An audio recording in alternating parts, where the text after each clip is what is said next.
over the years, we've had many distinguished speakers in this lecture series, the Peterson lecture series, including two former Treasury Secretaries, Bob Rubin and Paul O'Neill.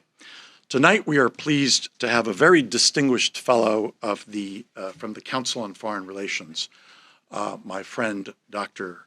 Laurie Esposito Murray. And I've known Laurie for many years because you used to be the president of our sister organization, the World Affairs Councils of America, based in Washington. And the Foreign Policy Association played a role in establishing many of the 92 World Affairs Councils across the country in all the major cities. Dr. Murray is currently not only a senior fellow for national security at CFR, but she is the managing director of the CEO programs, which bring, I guess, CEOs to speak at the Council on Foreign Relations. She's previously served as president of the Committee for Economic Development at the Conference Board, and was a special advisor to the president on the Chemical Weapons Convention during the Clinton administration. She's held prominent positions at the State Department and the Department of Defense, where she engaged in vital arms control negotiations. She received her PhD from the Johns Hopkins School of Advanced International Studies, SAIS, and her BA from Yale University. Please join me in welcoming Dr. Murray.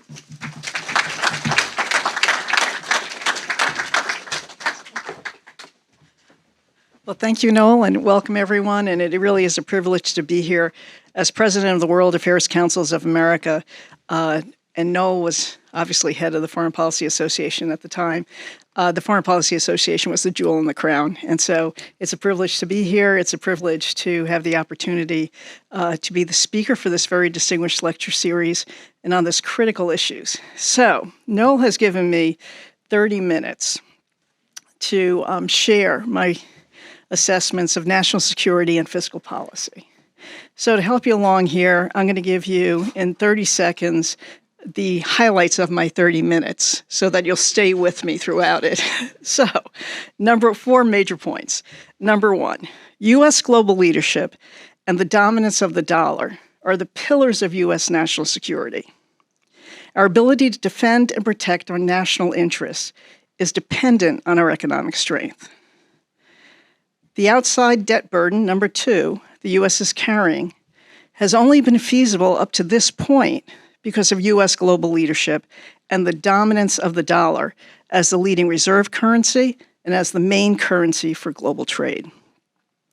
3, the dominance is under siege, both at home and abroad.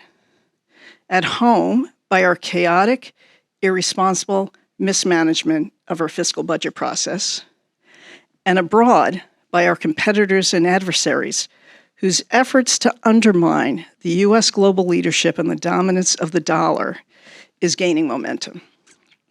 Time is not on our side. To avert a looming fiscal crisis, we must take action now and tackle our fiscal mismanagement. And now for the 30-minute version. So keep those points in mind. So our outside U.S. national debt is severely undermining U.S. global leadership and our ability to address our national security priorities and interests. And this problem is compounded by the fact that our national debt is on an unsustainable trajectory. Debt in and of itself is not bad, as you all know. It's necessary to maintain the U.S. bond market, but it's the levels of debt in relation to the size of our economy, our gross domestic product, that provides the most important indicator of whether that debt is sustainable. So today we're burdened with over 36 trillion, I'm going to say that again, 36 trillion in debt at a ratio of 100% of debt to GDP. So our debt the ratio is actually equal to our GDP. A level very close to the historic levels that we reached following World War II. So after a major world war, we hit a little bit above this level, and we haven't been there since. That ratio that we have now is projected to grow to 122% in 2034.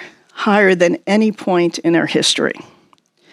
For fiscal year 2024, the annual deficit, so now we're just talking about the deficit, and you add the deficit year by year, and that's how you get the debt. The annual deficit was $1.9 trillion, approximately 7% of GDP. The cost of servicing the debt, which I think is the real game changer here in why this is a crisis, is projected to reach $892 billion in 2024. Which is more than the government spent on defense and threatens to crowd out our national priorities in our budget process.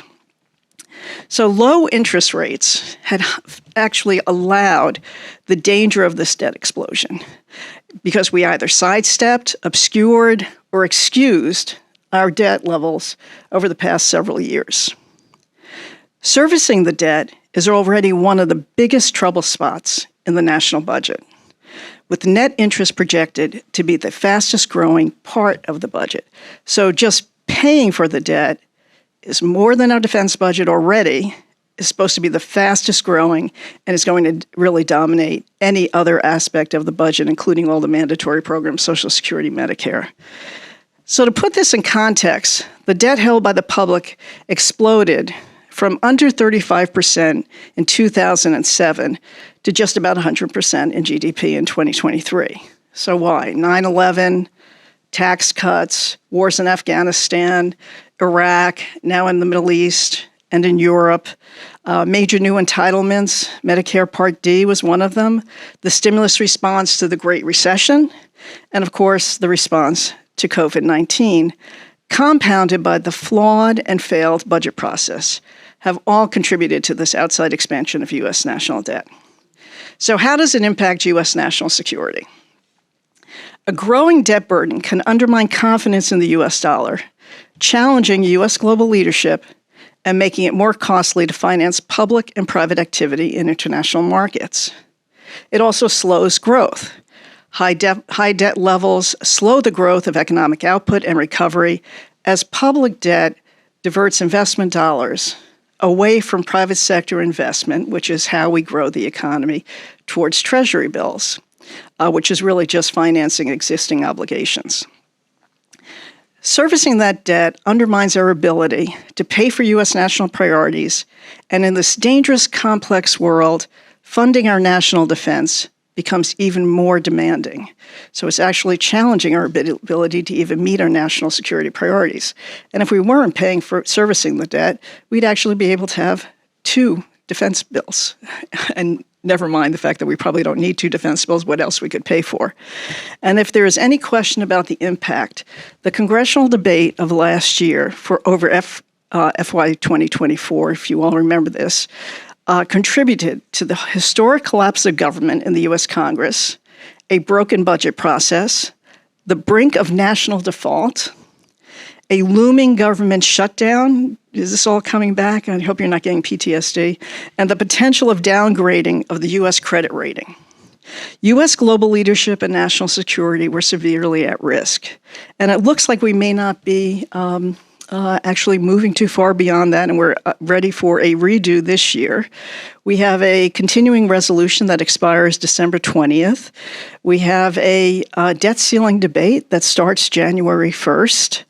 And we have the tax proposals, the tax cuts that were in the 2017 Tax Act under President Trump.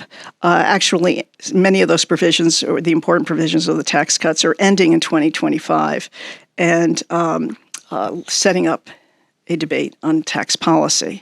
And this is all happening as we're voting for a Congress and a president in a very contentious election season, and neither candidate is addressing this important issue of our national debt or our national security. I don't think, if anyone can remember any one of the candidates mentioning the national debt, exactly, 0.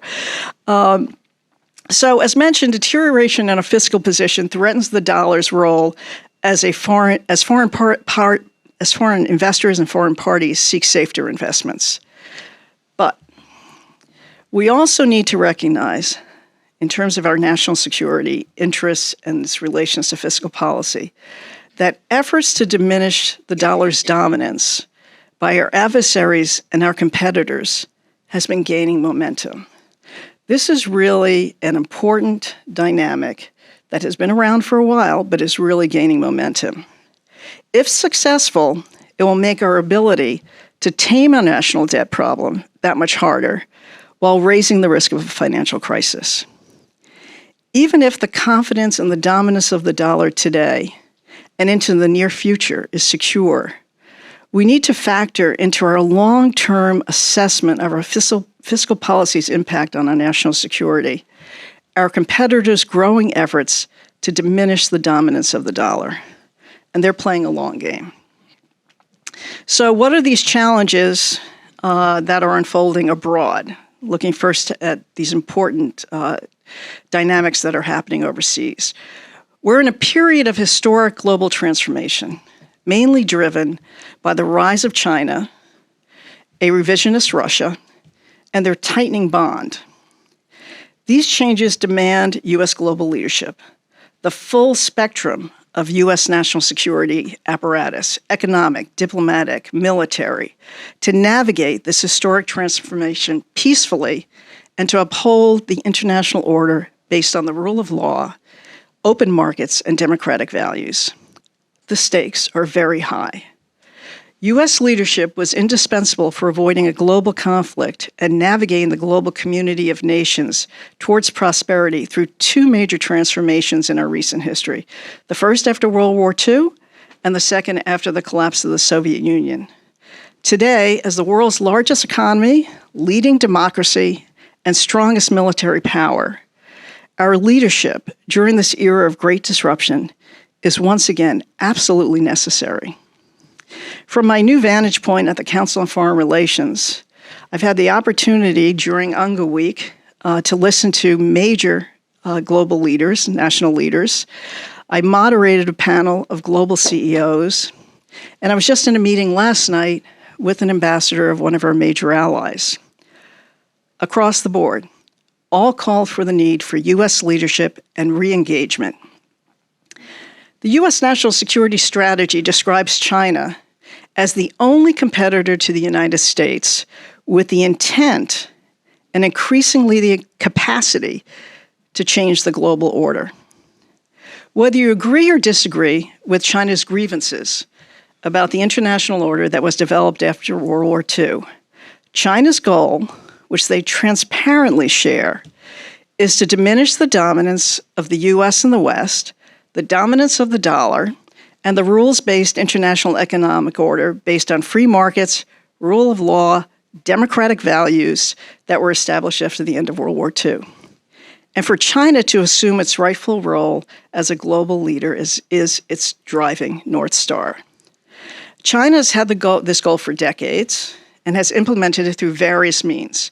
We have the Belt and Road Initiative, which now has over 140 countries involved in receiving loans from China, mostly loans from China, in terms of their development.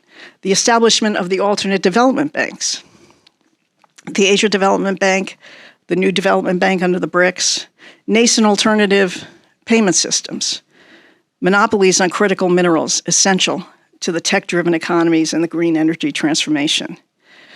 A snapshot preview into the type of economic order where the dominance of the U.S. and the West recedes is China's aggressive actions in the South and East China Sea, or you can look at its refusal to work with the IMF on the massive debt that it's owed. It's the world's largest creditor, owed $1 trillion from emerging and developing economies, and instead working on its own with these countries to essentially take over the infrastructure, the ports that they have funded that the countries can't sustain and pay back their loans.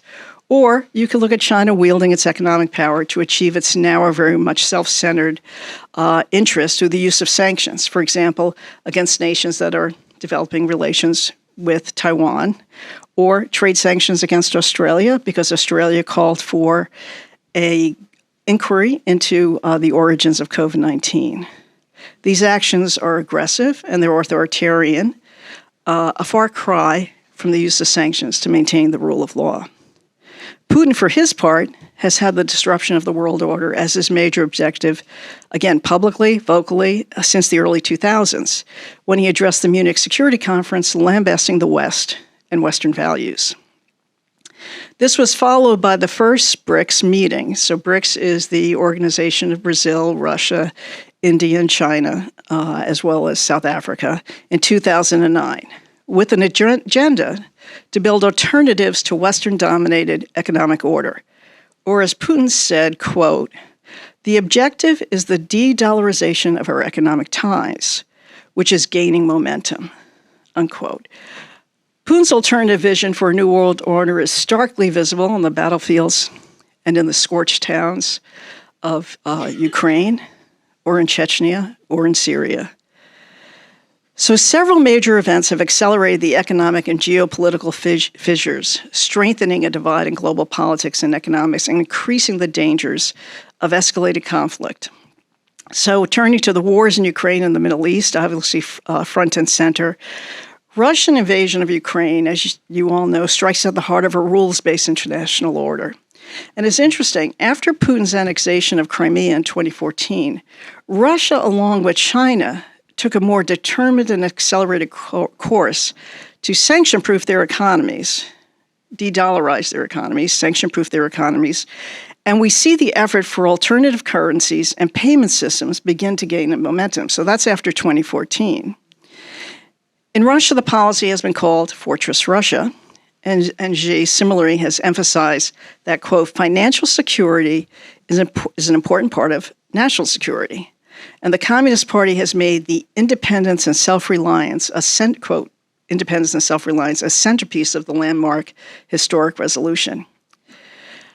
But in 2022, Russia's failed, quick invasion of Ukraine and Russia's consequent need to have to survive the extensive sanctions regime has brought Russia and China closer together, and the significance of this alliance and its commitment to undermining U.S. leadership and the leadership of the West can't be understated. For Russia and China, changing the world together has now been on rocket fuel. On the opening day of the 2022 Olympics, as you all remember, just 20 days before the Russian invasion of Ukraine, the two leaders had met and they announced in Beijing and declared a no-limits partnership. A little over a year later, at the end of a state visit to Russia, as Xi left the Kremlin, he told Putin, quote, "There are changes, the likes of which we haven't seen in for 100 years. And we're the ones driving these changes together," unquote. These remarks were filmed and broadcasted around the world. The extensive sanctions imposed on Russia have accelerated the move away from dollar dominance. Blocking Russia from using SWIFT has provided a further impetus for the use of local currencies, with the renminbi being one of the currencies that's benefiting. The discussion with China has amplified. Within China has amplified regarding the need to internationalize the renminbi, directly related to the need for the Chinese to decrease their dependency on the dollar. One day after President Putin's visit, after Putin's invasion of Ukraine, the People's Daily published an editorial that wrote, "Independence and self-reliance ensure that the cause of the party and the people will continue to move from victory to victory." China's also continuing to reduce its share of U.S. debt holdings. And as remarks by prominent Chinese economists indicate, this is in part due to concerns about potential U.S. sanctions targeting China's foreign exchange reserves, as we did Russia. The impact of that is as the demand for U.S. Treasury goes down, the price of U.S. Treasuries go up, and the cost of our debt, servicing our debt, goes up. Even if the sanctions on Russia were to be removed, which is highly unlikely any time in the near future, the impetus for the longer game to sanction-proof economies actually is going beyond Russia and China. Policymakers in emerging markets also share this assessment and are keen to reduce official sector exposure to dollar assets and expand their use of non-dollar payment channels, due in part to concerns over how the U.S. government is using economic sanctions. These developments are manifesting themselves in the expanded BRICS, BRICS Plus, and the expanded Shanghai Cooperation Organization. The Chinese government has been actively leading to fortify these non-Western multilateral partnerships to develop a non-dollar-based financial system and promote the use of local currencies in trade and investment. And according to the IMF, there are indications that this is happening, that there is a move away from the dollar to local currencies for trade.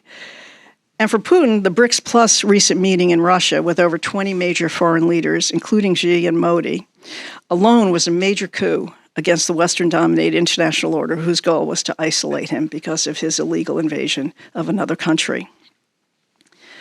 China and Russia have sought to leverage the global South grievances in the wake of Ukraine sanctions to develop greater independence from the Western-led international monetary system. And South African president, BRICS, he's the S in BRICS, noted there is a global momentum for use of local currencies, alternative financial arrangements, and alternative payment systems.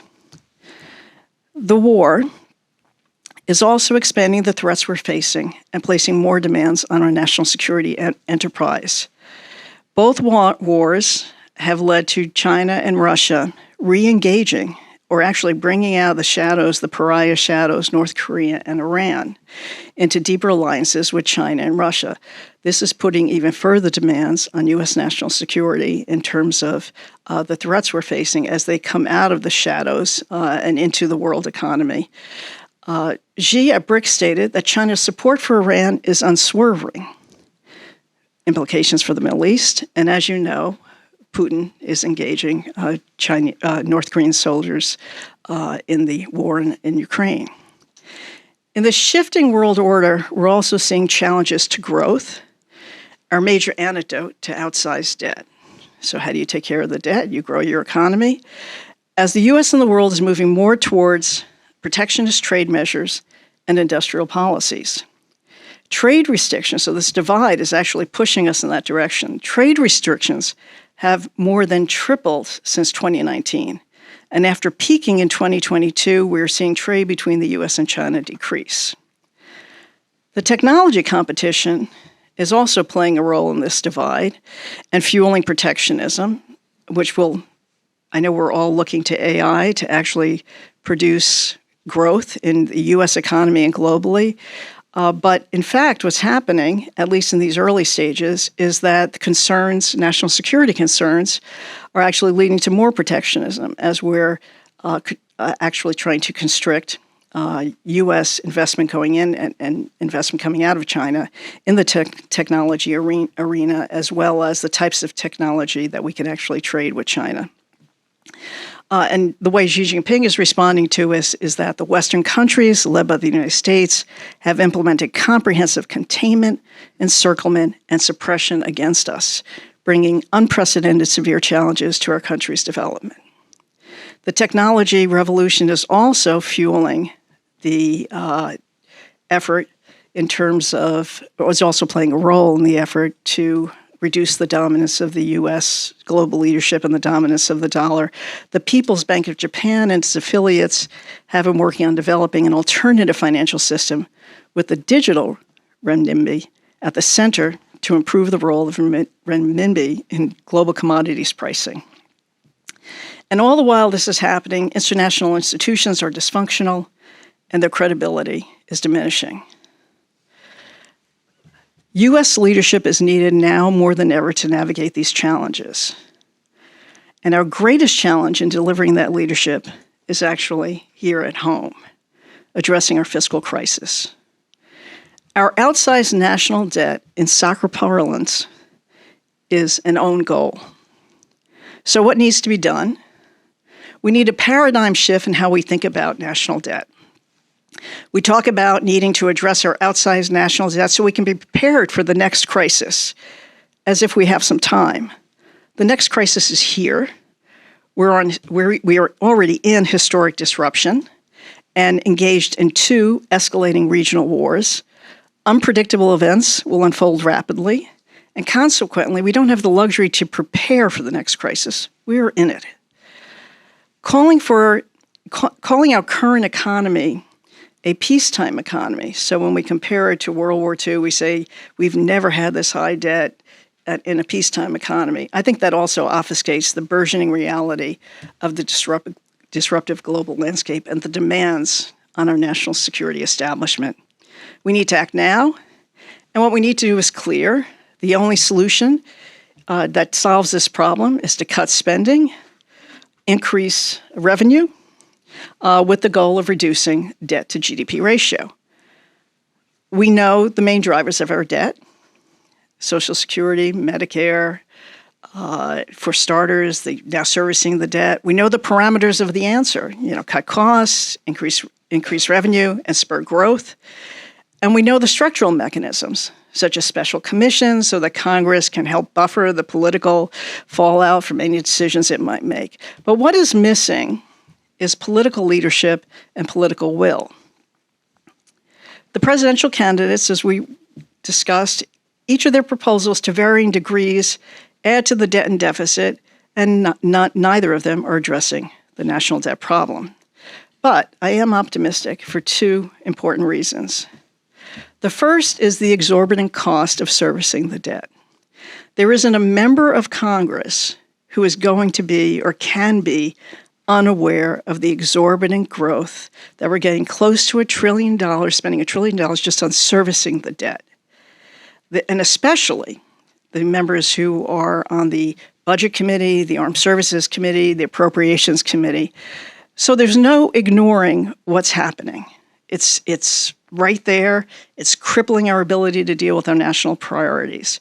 But the second reason why I'm actually optimistic is that there is prominent, consistent leadership on this issue, a consistent drumbeat, and it's coming from the business community.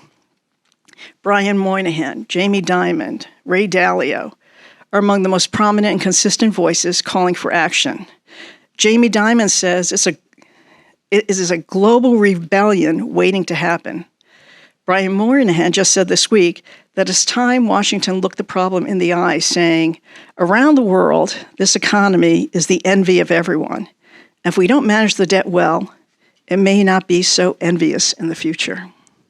So in short, reverting back to my 30 seconds, taking you out of my 30 minutes, the efforts of our adversaries to diminish the global leadership role of the U.S. is gaining traction. With our outside debt, we're handing our adversaries a loaded gun pointed at us. Time is not on our side. At home, we need to look the problem in the eye, as Brian Moynihan has said, fix our chaotic, irresponsible mismanagement of our fiscal policy, and we need to start immediately. Business leadership needs to mobilize, and we will have the immediate opportunity to launch that process, starting with the continuing resolutions expiration December 20th and the debt ceiling debate that launches in January. So buckle your seatbelts.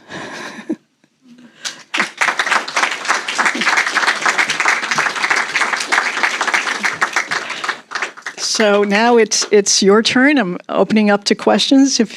Yes.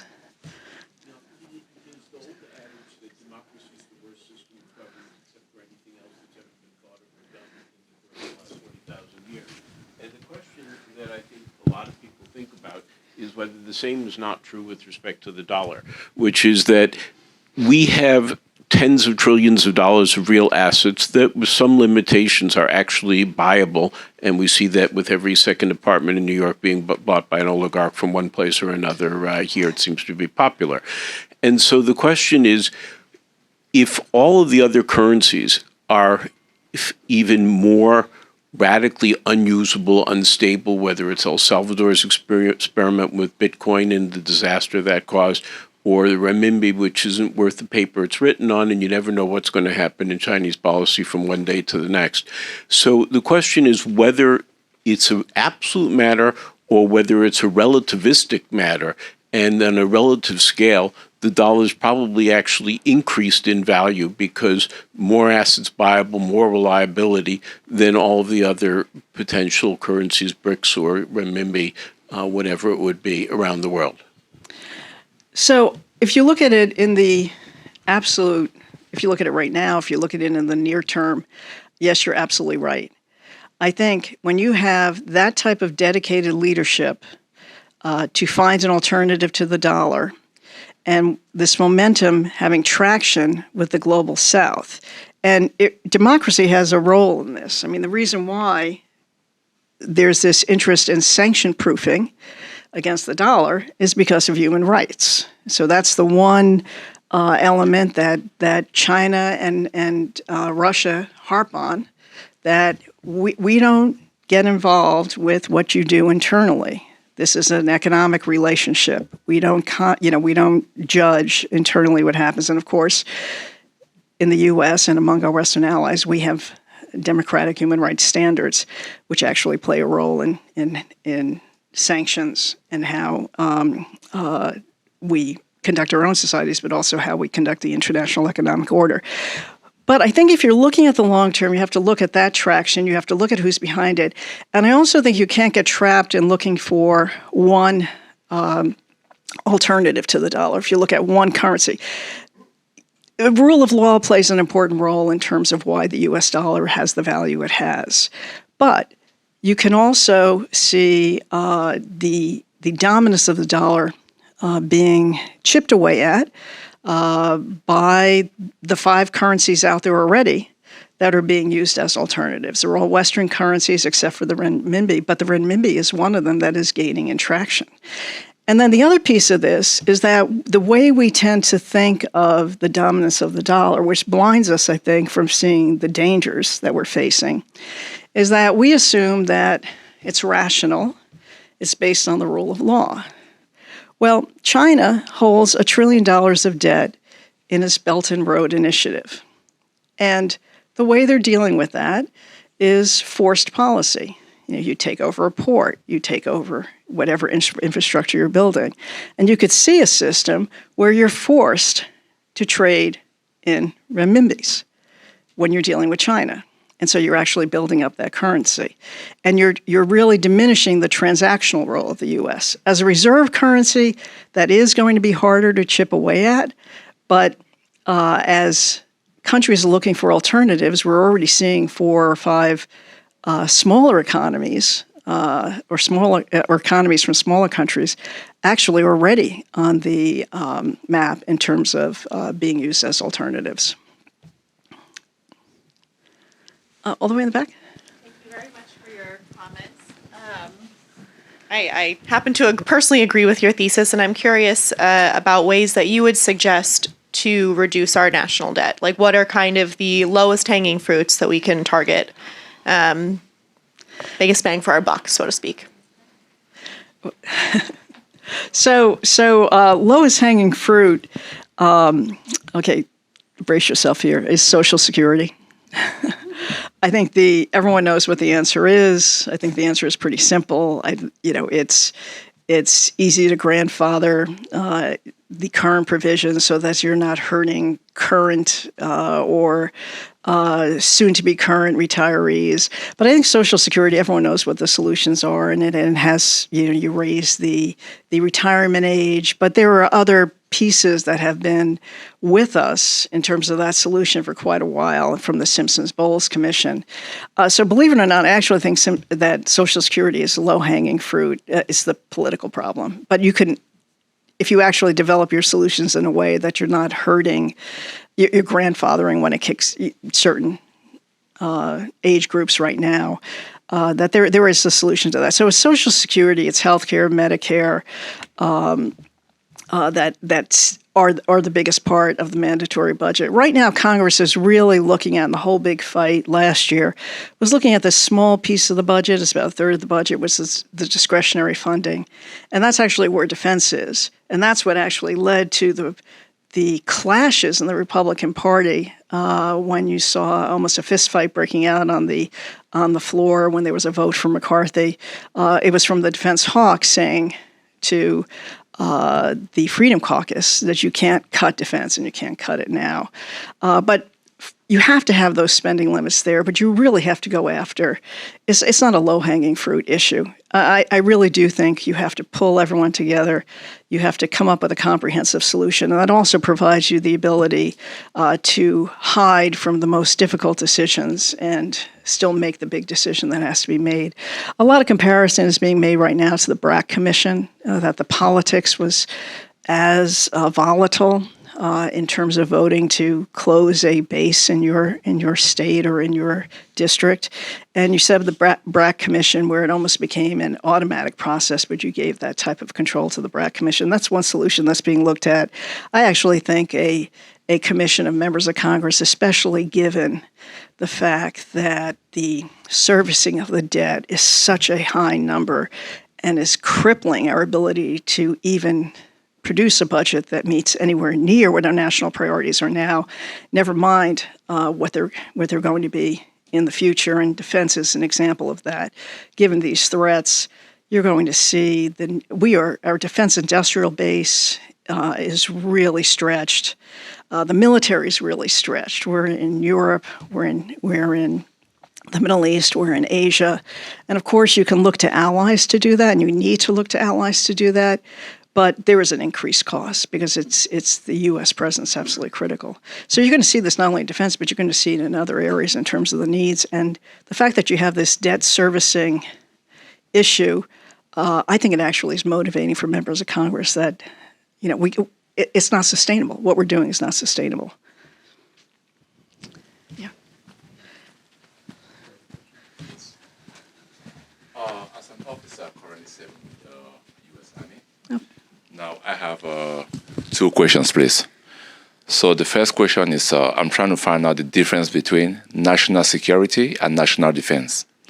And the second question is, I was trying to find out the national defense strategies or the national security strategies the U.S. Government applies. Well, first, thank you for your service. And I should also mention that I held a distinguished chair for national security at the U.S. Naval Academy. So that kind of restrains my enthusiasm. but thank you for your service. And I was going to say that in terms of the difference between national security and national defense, the national defense strategy is the strategy that lays out what the defense establishment, the Pentagon's policies are and how they pursue it. The national security strategy is broader than that. It takes into account U.S. economic and diplomatic role and how we're going to pursue our national security interests using all three pillars of what makes up our national security strategy, which is diplomacy, defense, and economics. Does that help? No? Yeah, I had a question about taxation. We've been hearing a lot during this political season about reductions in taxes, including Mr. Trump suggesting the other day that he would do away with the income tax. How does that, are these purely illusory campaign promises given the crisis we're facing? And they're hard to keep track of. The promises that are made, it's just like trying to track what we're saying about tariffs. The same thing on tax policy.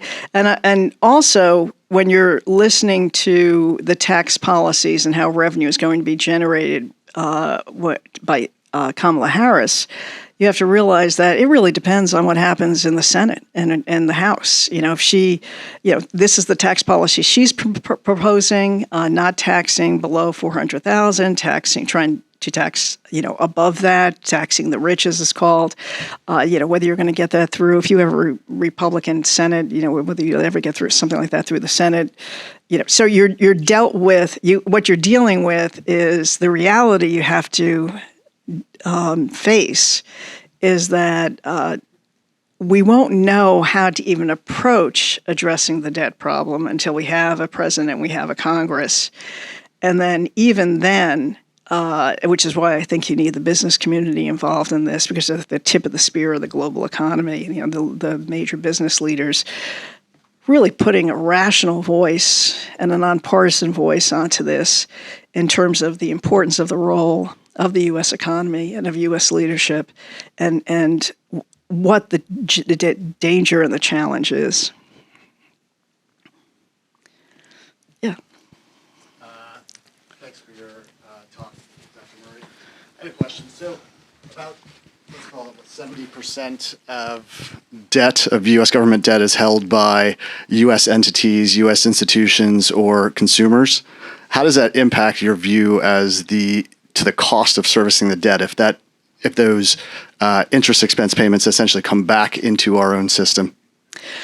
So what really concerns me about that is most of the debt, the public debt, is owned domestically, as you pointed out. A large portion of the debt, the largest portion of the debt, is owned by the Federal Reserve. But aside from the Federal Reserve, what you're looking at is that a lot of that debt is owned by pension funds and retirement accounts, and that's where the investment is going. And that really concerns me, because what you're doing is you're putting, if there was a fiscal crisis, you are putting senior citizens, we seem to care so much, we won't even talk about Social Security reform, which really does care about senior citizens, but we can't talk about it.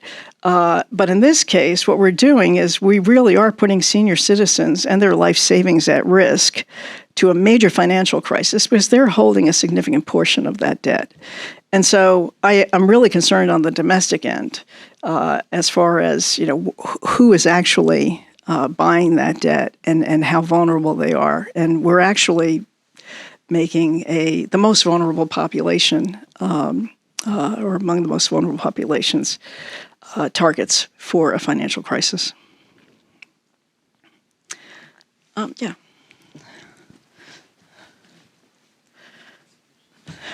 Okay. Thank you. I would like you to address some demographics in terms of a long-term strategy. The United States has 330 million, Europe has 500 million, so they roughly have together 11% of the world's population. And Africa has close to that. And since 2000 to 2020, roughly, 2000, U.S. and China had roughly the same economic involvement in Africa. In 2020, China has 3 times the economic involvement in Africa that the U.S. does. And of course, the U.S. has this great African-American connection to Africa. And I just don't get a sense that this country is taking Africa seriously. And one of the measures of this is that the Chinese diplomatic corps has far more ambassadors and diplomats than the U.S. does. So from a long-term perspective, how do you see the U.S. in Africa compared to China? So I spent 10 years on the Hill earlier in my career, working for Senator Nancy Kassebaum, Landon Kassebaum from Kansas. And I did her national security work, which also meant I did her budget work for 10 years. She was on the budget committee because of the role of defense in all of our budget deficits. But she was also ranking member and chair, originally chair and then ranking member on the Africa subcommittee. And so I've followed it really closely throughout my career. And I think the best way, or the most poignant way to answer your question was last week when I was moderating a panel with the global CEOs at the Council on Foreign Relations. We had a major CEO from Nigeria. Maybe I shouldn't have identified the country. I'm getting myself in a little trouble here because it was totally off the record. But because they were talking about the election. But what was fascinating, we had the Middle East, Africa, the Indo-Pacific area, and missing one, Latin America. They all said the U.S. has pulled back. Now, I started the introduction to the panel by saying the Biden administration has been everywhere all at once all the time. And they made the point, no, it's not just what happened during the Trump years, the U.S. is missing in action. And what was interesting about the comment from the Africa CEO was that he said the only reason why you're concerned about Africa and the only engagement that the U.S. is involved in Africa is anti-terrorism. And other than anti-terrorism, there's no interest in Africa. And China is everywhere, to your point. They are everywhere. They're investing. They're just everywhere in Africa. And we're nowhere to be seen. We're nowhere to be heard. And we haven't. He pointed out that the last president to go to Nigeria was President George W. Bush. So to your point, their big message was we need the U.S., and this was all the regions, but we need the U.S. to really re-engage in the world because China is out there, and we want the investment, we want the involvement, we want to grow, and there's only one alternative offering. Very small question first. Speaking of China, what percent of cumulative trade deficit between the United States and China, in other words, what percent of our national debt is this particular trade deficit, if trade deficit at all is a part of the debt? I don't want to quote an incorrect figure, but I will tell you in terms of trends, we actually, after COVID-19 was clearing here, it still took a while in China, 2022 was the highest level of trade we had with China, and it has been going down since then. And so that is actually a trade relationship that is decreasing.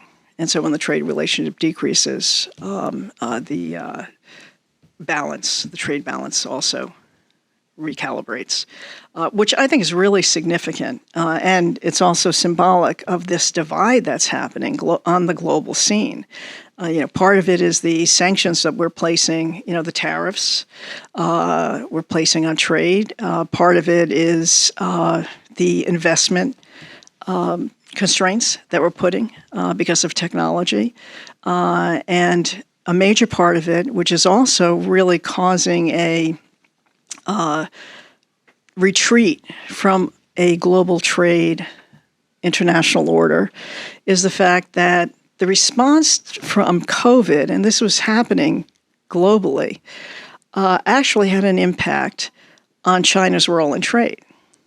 One of the major conclusions that you see playing out now is that the world had a single supplier of X number of things, but particularly national security things. And one of the key things that they were a single supplier on had to do with pharmaceuticals and medical supplies, which were particularly poignant during COVID. But what you saw after COVID was this reaction, not because of China dumping in terms of trade, the older issues that were still predominant, but because we and other countries felt we needed to be resilient at the cost, even if it cost more, we needed to have suppliers at home. And you see that's the industrial policy that President Biden has launched in a couple of major bills. But you also had to look at nearshoring as well as onshoring and friendshoring. And so you're seeing this dispersal of trade that had been going to China going to other countries. You also see China moving into those other countries so that they can still remain part of that trade. So how much we're actually solving the problem is yet to be seen. But the global reaction from COVID was actually trying to find alternatives to China being the single manufacturing base globally. I think we have time for one more question. Yes. Speaking of China, China has its own serious financial and economic challenges, including huge local government debt burden. How will that affect China's ability to exercise financial leadership and the emergence of the renminbi as an alternative currency? So part of what's happening in terms of buying U.S. debt is also related to the fact that they have short-term capital needs. So there are a number of factors playing into it, and obviously their economic problems are part of that problem. I think when you're, and I was going to say when you're dealing with authoritarian governments or state-controlled economies, but I actually think this is probably true of any country, is that as you get into more trouble at home, domestically, and what is happening with the economy is really striking at the heart of China's social contract with the Chinese people, which was that stay out of politics and we'll make sure we keep you rich and happy and employed, and now there's high youth unemployment, the economy's crashing, people are hoarding their savings that exist. And so what you see is, I think you get a country that becomes more aggressive, and you're seeing Xi doubling down on his international goals in terms of what he really believes is the rightful role of China as a global leader. And so I think you're actually going to see contradictions, but the contradiction will be because of the need to double down on the international goals to help move the body politic to remain supportive. Thank you very much, Dr. Lewis.